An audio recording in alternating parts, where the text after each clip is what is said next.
America ಮತ್ತು Israel Iran ಮೇಲೆ ದಾಳಿ ನಡೆಸಲಿಕ್ಕೆ ಆರಂಭಿಸಿ ಈಗ 27 ದಿನಗಳ ಕಳೆದ ನಂತರ ಒಂದು ಜಾಗತಿಕ ತೈಲ ಸಂಕಟದ ಕಾರಣದಿಂದ ಭಾರತದಲ್ಲೂ ಕೂಡ LPG ಇರ್ಬೋದು, ಪೆಟ್ರೋಲ್, ಡೀಸೆಲ್, ಕ್ರೂಡ್ ಆಯಿಲ್ನ ಇಂಪೋರ್ಟ್ಗೆ ದೊಡ್ಡ ಸಮಸ್ಯೆ ಆಗಿತ್ತು.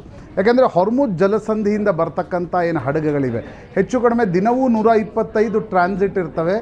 ಇಡೀ ಮಾರ್ಚ್ 1ರಿಂದ 25ರವರೆಗೆ ಆಗಿರ್ತಕ್ಕಂಥದ್ದು ಕೇವಲ 150 ಟ್ರಾನ್ಸಿಟ್ಗಳು ಮಾತ್ರ. ಅದರಲ್ಲಿ ಭಾರತದ ಒಂದು 2-3 ಟ್ರಾನ್ಸಿಟ್ಗಳು ಕೂಡ ಇದ್ವು.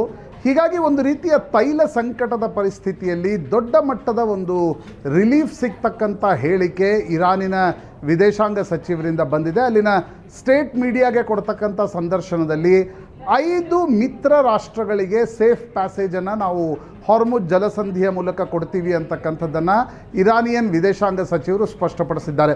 ಅದರಲ್ಲಿ ಭಾರತ, ಚೈನಾ, ಇರಾಕ್, ರಷ್ಯಾ ಮತ್ತು ಪಾಕಿಸ್ತಾನ್ ಈ 5 ಮಿತ್ರ ರಾಷ್ಟ್ರಗಳಿಗೆ ನಾವು ಹೊರ್ಮುಜ್ ಜಲಸಂಧಿಯಿಂದ ಒಂದು ಸೇಫ್ ಪ್ಯಾಸೇಜನ್ನು ಕೊಡ್ತೀವಿ.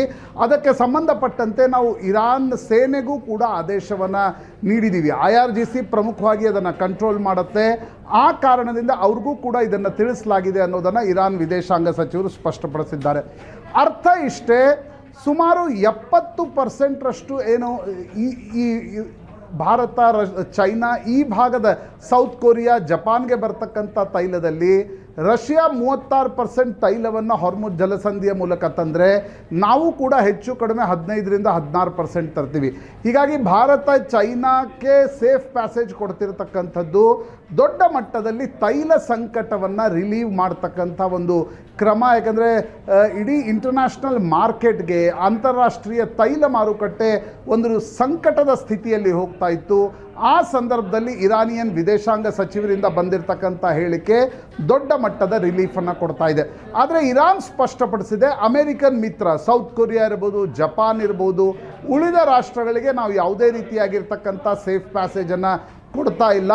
ಮುಂದಿನ ದಿನಗಳಲ್ಲಿ ನಾವು ಹಂತ ಹಂತವಾಗಿ ಈ 5 ರಾಷ್ಟ್ರಗಳ ಹಡಗುಗಳು ಏನು ಹೊರ್ಮುಜ್ ಜಲಸಂಧಿಯ ಆ ಭಾಗದಲ್ಲಿವೆ ಅವುಗಳನ್ನು ರಿಲೀಸ್ ಮಾಡ್ತೀವಿ ಅಂತಕ್ಕಂಥದ್ದನ್ನು ಇರಾನಿಯನ್ ವಿದೇಶಾಂಗ ಸಚಿವರು ಸ್ಪಷ್ಟಪಡಿಸಿದ್ದಾರೆ. ಒಂದು ಕಡೆ ಅಮೆರಿಕದ ಒತ್ತಡ ಭಾರತದ ಮೇಲಿತ್ತು. ಮೊದಲು ರಷ್ಯನ್ ಕ್ರೂಡ್ ಆಯಿಲ್ ತೆಗೆದುಕೊಳ್ಳಬೇಡಿ ಅಂತಕ್ಕಂಥದ್ದು. ನಂತರ ಅಮೆರಿಕ ಹೇಳಿತು ರಷ್ಯನ್ ಕ್ರೂಡ್ ಆಯಿಲ್ ಏನು ಹಡಗಿನಲ್ಲಿ ಇದೆ ಅದನ್ನು ಮಾತ್ರ ತರಿಸ್ಕೊಳ್ಳಿಕ್ಕೆ ಅವಕಾಶವನ್ನು ಕೊಡ್ತೀವಿ ಅಂತಕ್ಕಂಥದ್ದು. ಆದರೆ ಭಾರತ ಮುಂದಕ್ಕೆ ಹೋಗಿ ಯಾವುದೇ ಸಂದರ್ಭದಲ್ಲೂ ಕೂಡ ತೈಲ ಸಂಕಟ ದೇಶೀಯವಾಗಿ ಆಗಬಾರ್ದು ಅಂತಂದರೆ ನಾವು ರಷ್ಯಾದಿಂದ ಇಂಪೋರ್ಟ್ ಮಾಡ್ತಕ್ಕಂಥ ಒಂದು ಪರಿಸ್ಥಿತಿಯಲ್ಲಿದ್ವಿ. ಅದರ ಮಧ್ಯೆ ಹೊರ್ಮುಜ್ ಜಲಸಂಧಿಯಿಂದ ಕೂಡ ನಮ್ಮ LPG ಹೊತ್ತ ಕ್ರೂಡ್ ಆಯಿಲ್ ಹೊತ್ತ ಹಡಗುಗಳು ಬಂದರೆ ನಿಶ್ಚಿತವಾಗಿ ಇನ್ನೊಂದು 3-4 ದಿನದಲ್ಲಿ ಸ್ವಲ್ಪ ಮಟ್ಟಿಗಿನ ರಿಲೀಫ್ ಭಾರತಕ್ಕೂ ಕೂಡ ದೊರೆಯಲಿದೆ. ನಿಶ್ಚಿತವಾಗಿ ಇದೊಂದು ಡಿಪ್ಲೊಮ್ಯಾಟಿಕ್ ವಿಕ್ಟ್ರಿ ಅಂತಲೂ ಕರಿಬೇಕು. ಯಾಕಂದರೆ 27 ದಿನಗಳ ಹಿಂದೆ ಯುದ್ಧ ಶುರು ಮಾಡಿದಾಗ ಭಾರತದ ಪ್ರಧಾನಮಂತ್ರಿ ಇಸ್ರೇಲ್ನಲ್ಲಿದ್ದರು. ವಿಪಕ್ಷಗಳು ಭಾರತದ ಪ್ರಧಾನಮಂತ್ರಿಯನ್ನು ಕೂಡ ಟೀಕಿಸ್ತಾ ಇದ್ವು. ಅಲಿಪ್ತ ನೀತಿ ಎಲ್ಲೂ ಹೋಯಿತು, ಇರಾನಿನ ಜೊತೆಗೆ ನಮ್ಮ ಸಂಬಂಧ ಇಲ್ಲ ಅಂತಕ್ಕಂಥದ್ದು. ನಂತರ ಭಾರತ ಇರಾನ್ಗೆ ಹೇಳ್ತು, ಕೇರಳದಲ್ಲಿ ನಿಮ್ಮ ವಾರ್ಶಿಪ್ಗಳೇನಿವೆ, ಯಾಕಂದರೆ ಶ್ರೀಲಂಕಾ ಹತ್ತಿರ ಅಮೆರಿಕ ಇರಾನಿನ ತೈಲ ಒಂದು ವಾರ್ಶಿಪ್ಪನ್ನು ಹೊಡೆದ ನಂತರ ಡಾಕಿಂಗ್ ಫೆಸಿಲಿಟಿಯನ್ನು ಕೂಡ ಭಾರತ ಕೊಟ್ಟಿತ್ತು. ಭಾರತ ಎಲ್ಲಿಯೂ ಕೂಡ ಇರಾನಿನ ನಾವು ಜೊತೆಗಿಲ್ಲ ಅಂತಕ್ಕಂಥದ್ದನ್ನು ಯಾವುದೇ ರೀತಿಯಾಗಿರ್ತಕ್ಕಂಥ ಸ್ಪಷ್ಟತೆಯನ್ನು ಹೇಳಿರಲಿಲ್ಲ. ಖೊಮೇನಿ ನಿಧನದ ನಂತರ ಭಾರತದ ವಿದೇಶಾಂಗ ಕಾರ್ಯದರ್ಶಿ ಕೂಡ ಹೋಗಿ ಇರಾನ್ ರಾಯಭಾರ ಕಚೇರಿಗೂ ಹೋಗಿ ಭೇಟಿ ನೀಡಿ ಶ್ರದ್ಧಾಂಜಲಿಯನ್ನು ಸಲ್ಲಿಸಿ ಬಂದಿದ್ದರು. ಇದೆಲ್ಲ ಆದ ನಂತರ ಭಾರತದ ಪ್ರಧಾನಮಂತ್ರಿಗಳು ಕೂಡ ಇರಾನಿನಲ್ಲಿ ಸಂಬಂಧಪಟ್ಟವರಿಗೆ ಮಾತನಾಡಿದ ನಂತರ ವಿದೇಶಾಂಗ ಸಚಿವ ಜೈಶಂಕರ್ ಕೂಡ ಸತತ ಸಂಪರ್ಕದಲ್ಲಿದ್ದರು. ಆ ಎಲ್ಲ ಪ್ರಯತ್ನದ ನಂತರ ಇವತ್ತು ಇರಾನ್ ಹೇಳ್ತಿದೆ ಭಾರತ ಸೇರಿದಂತೆ 5 ಮಿತ್ರ ರಾಷ್ಟ್ರಗಳಿಗೆ ಹೊರ್ಮುಜ್ ಜಲಸಂಧಿಯಿಂದ ಹಡಗನ್ನು ತರಲಿಕ್ಕೆ ನಾವು ಸೇಫ್ ಪ್ಯಾಸೇಜನ್ನು ಕೊಡ್ತೀವಿ ಅಂತಕ್ಕಂಥದ್ದು ನಿಶ್ಚಿತವಾಗಿ ಒಂದು ಬಿಗ್ ಡಿಪ್ಲೊಮ್ಯಾಟಿಕ್ ವಿಕ್ಟ್ರಿ ಅಂತ ಕರಿಬೇಕಾಗತ್ತೆ.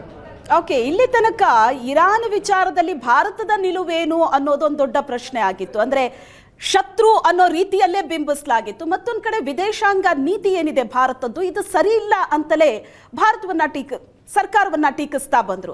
ಆದ್ರೆ ಈಗ ಆದಂತಹ ಈ ಬೆಳವಣಿಗೆ ಇದೆಯಲ್ಲ, ಇದು ಯಾವ ರೀತಿ ಮೆಸೇಜ್ ಹೋಗುತ್ತೆ ಅಂತ ಅಂದ್ರೆ 5 ದೇಶಗಳಿಗೇನು ಈಗ ಹಾರ್ಮೋಸ್ ಜಲಸಂಧಿ ಓಪನ್ ಮಾಡ್ತಾ ಇದೆ, ಉಳಿದಂತ 4 ದೇಶ ಇರಾನ್ನ ತೀರಾ ಮಿತ್ರ ರಾಷ್ಟ್ರಗಳು. ಆದ್ರೆ ಭಾರತ ಪರವೂ ಇಲ್ಲದೆ ವಿರುದ್ಧವೂ ಇಲ್ಲದೆ ಮಧ್ಯದಲ್ಲಿ ನಿಂತು ಈ ಒಂದು ಕಾಂಪ್ಲಿಕೇಟೆಡ್ ಸಿಚುವೇಶನ್ ಅನ್ನ ಹ್ಯಾಂಡಲ್ ಮಾಡಿದ್ದು ಹೇಗೆ? ಶ್ವೇತಾ ನೋಡಿ, ಭಾರತ ಇಸ್ರೇಲ್ನ ಸಂಬಂಧ ಕಳೆದ 20-25 ವರ್ಷಗಳಲ್ಲಿ ವ್ಯಾಪಕವಾಗಿರ್ತಕ್ಕಂಥ ಗುಣಾತ್ಮಕ ಬದಲಾವಣೆಯನ್ನು ಕಂಡಿದೆ. ಭಾರತ ಅಮೆರಿಕ ಸಂಬಂಧ ಕೂಡ ಕಳೆದ 25 ವರ್ಷಗಳಲ್ಲಿ ಕೆಲ ಸ್ಥಿತ್ಯಂತರಗಳ ಹೊರತಾಗಿಯೂ ಕೂಡ ಭಾರತ ಅಮೆರಿಕ ಸಂಬಂಧ ರೋಬಸ್ಟ್ ಆಗಿದೆ, ಯಾವುದೇ ಪಕ್ಷದ ಸರ್ಕಾರ ಇರಲಿ. ಭಾರತ ಇರಾನಿನ ಸಂಬಂಧ ಕೂಡ ಈಗ ನರೇಂದ್ರ ಮೋದಿ ಅಧಿಕಾರಕ್ಕೆ ಬಂದ ನಂತರವೂ ಕೂಡ ಇರಾನಿನ ಜೊತೆಗೆ ಭಾರತದ ಸಂಬಂಧ ಸ್ಟೆಬಿಲೈಸ್ಡ್ ಆಗಿದ್ವು.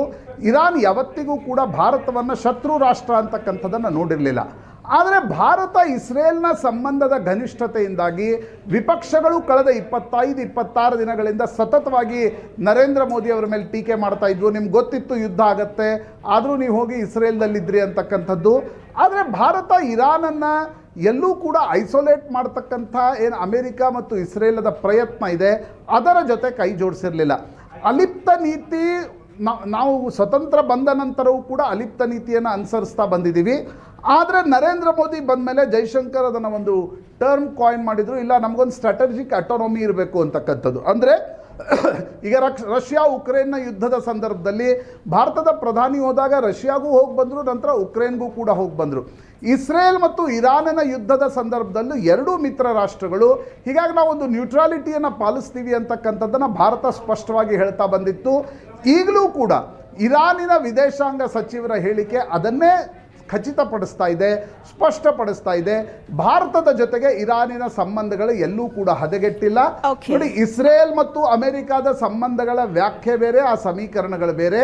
ಬಟ್ ಭಾರತ ಮತ್ತು ಇರಾನಿನ ಸಂಬಂಧಗಳ ಹಳೆವಿವೆ, ಸಿವಿಲೈಸೇಷನಲ್ ಕಾಂಟ್ಯಾಕ್ಟ್ಸ್ ಇವೆ. ಅವುಗಳನ್ನು ನಾವು ಇವತ್ತಿಗೂ ಕೂಡ ಪಾಲಿಸ್ಕೊಂಡು ಬಂದಿದ್ದೀವಿ ಅನ್ನುವ ಕಾರಣಕ್ಕೋಸ್ಕರವೇ ಇರಾನಿನ ವಿದೇಶಾಂಗ ಸಚಿವರು ಭಾರತಕ್ಕೆ ಸೇಫ್ ಪ್ಯಾಸೇಜನ್ನು ಕೊಡುವುದರ ಬಗ್ಗೆ ಮಾಡಿದ್ದಾರೆ.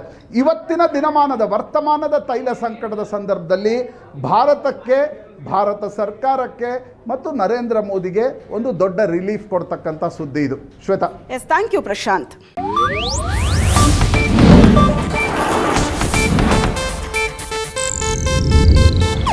ಇದು ಏಷ್ಯಾನೆಟ್ ನ್ಯೂಸ್ ನೆಟ್ವರ್ಕ್ ಪ್ರಸ್ತುತಿ.